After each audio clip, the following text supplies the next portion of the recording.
Assalamualaikum warahmatullahi wabarakatuh. Perkenalkan, nama saya Arif Rahman Hakim dari Universitas Balikpapan, Fakultas Vokasi, jurusan ketiga.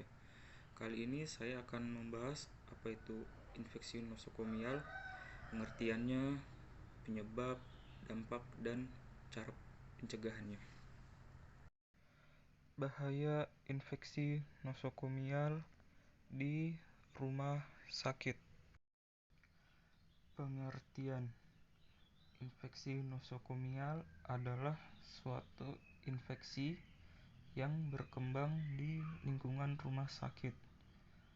Seseorang dikatakan terkena infeksi nosokomial jika penularannya didapat ketika berada di rumah sakit, termasuk juga infeksi yang terjadi di rumah sakit dengan gejala yang baru muncul saat pasien pulang ke rumah, dan infeksi yang terjadi pada para pekerja di rumah sakit. Beberapa penyakit yang umum terjadi akibat infeksi nosokomial antara lain infeksi aliran darah primer, pneumonia, infeksi saluran kemih, serta infeksi luka operasi. Penyebab infeksi nosokomial. Infeksi nosokomial dapat disebabkan oleh bakteri, virus, atau jamur. Namun, penyebab paling sering ditemui adalah bakteri. Ketiga jenis kuman ini menular dan menyebabkan penyakit melalui kontak dengan tangan yang terkontaminasi kuman, peralatan medis yang tidak steril, atau makanan yang tidak terjaga kebersihannya. Infeksi nosokomial dialami oleh mereka yang sedang menjalani perawatan di rumah sakit. Resiko mengalami infeksi nosokomial bisa meningkat pada pasien rumah sakit dengan kondisi sebagai berikut. Yang pertama, seorang pasien berada dalam satu kamar dengan beberapa pasien lainnya. Yang kedua, seorang pasien yang berusia 70 tahun ke atas atau yang sudah lansia. Yang ketiga, seorang pasien menggunakan antibiotik dalam jangka waktu yang lama. Yang keempat, seorang pasien yang menggunakan kateter urin.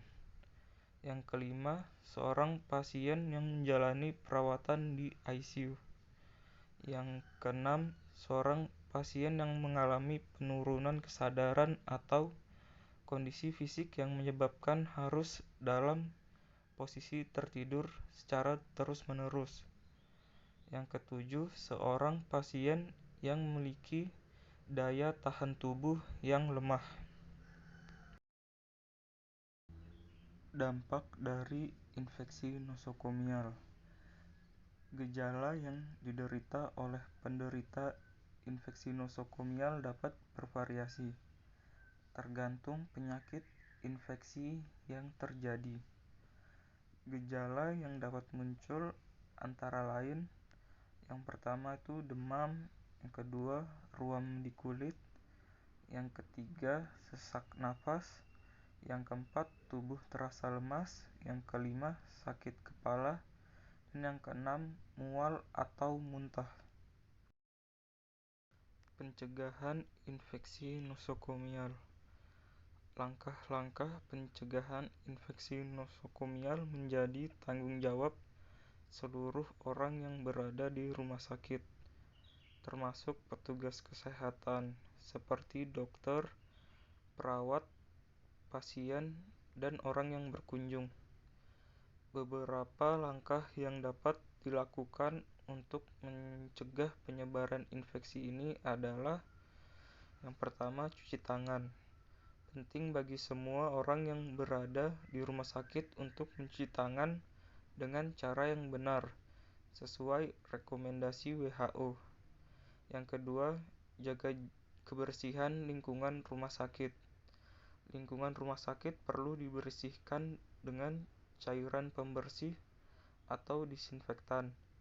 Lantai rumah sakit perlu dibersihkan sebanyak 2-3 kali per hari, sementara dindingnya perlu dibersihkan setiap 2 minggu.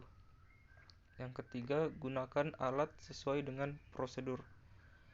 Tindakan medis dan penggunaan alat atau selang yang menempel pada tubuh seperti infus, alat bantu nafas, atau kateter urun harus digunakan dan dipasang sesuai SOP yang berlaku di tiap-tiap rumah sakit dan sarana kesehatan.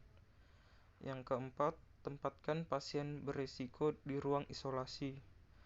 Penempatan pasien harus sesuai dengan kondisi dan penyakit yang diderita.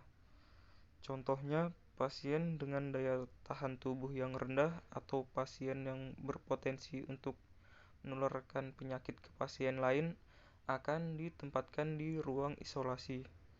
Yang kelima, gunakan APD sesuai SOP. Pengobatan infeksi nosokomial. Pengobatan awal untuk infeksi nosokomial adalah pemberian antibiotik secara empiris, yaitu pemberian antibiotik yang tidak spesifik sebelum ada hasil dari kultur. Setelah ada hasil pemeriksaan kultur, pemberian antibiotik akan disesuaikan dengan jenis bakteri secara lebih spesifik. Anti jamur maupun antivirus juga dapat diberikan jika dicurigai penyebabnya adalah jamur atau virus. Seluruh alat yang menempel pada tubuh dan mengakibatkan infeksi seperti kateter, selang nafas, selang infus atau lainnya, jika memungkinkan segera dicabut. Terapi suportif seperti pemberian cairan, oksigen, atau obat untuk mengatasi demam dapat diberikan.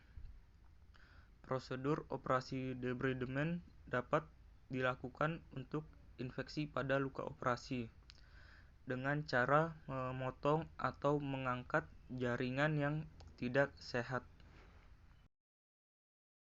Ya, mungkin itu saja yang bisa saya sampaikan. Kurang lebihnya mohon maaf dan terima kasih.